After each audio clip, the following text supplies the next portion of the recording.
You see life much as it was in ancient Egypt. Many of the same traditions, the same methods, even the same devices. I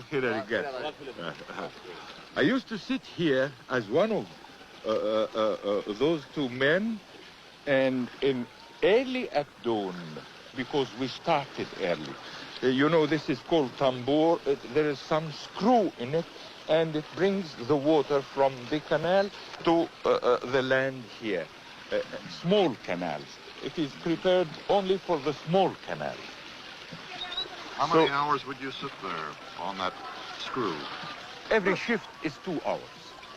And we use not only to irrigate our land, but the work here, since the start, is collective. We don't have tambour for every farmer here. We have 6 or 7 only in the village.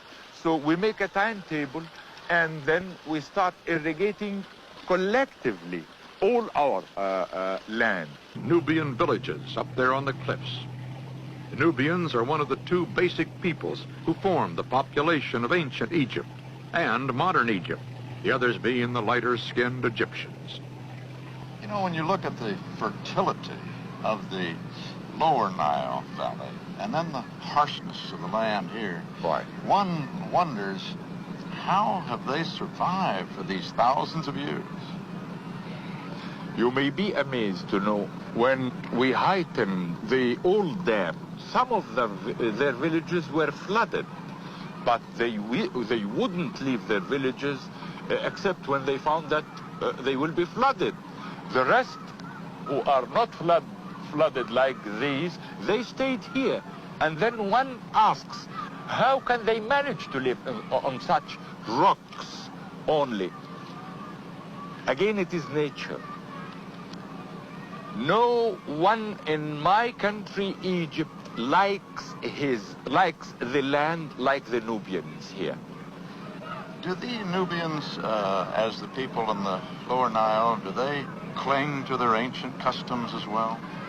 For sure. Their dances, their language, they have a complete different language. It is not written, but they use it between themselves. They have their, as I told you, their dances, their language, their traditions, marvelous customs. Performed today look as if they were choreographed from ancient temple carvings.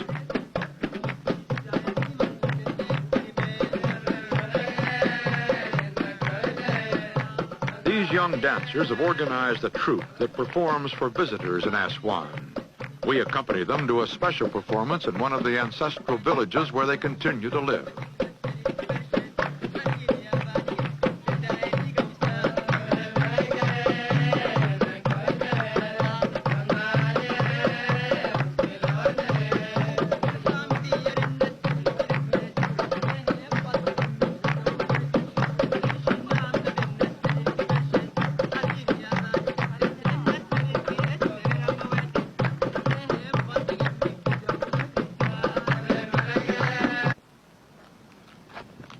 The Greek and the Roman period here really marked the beginning of Egypt's intensive contacts with the West.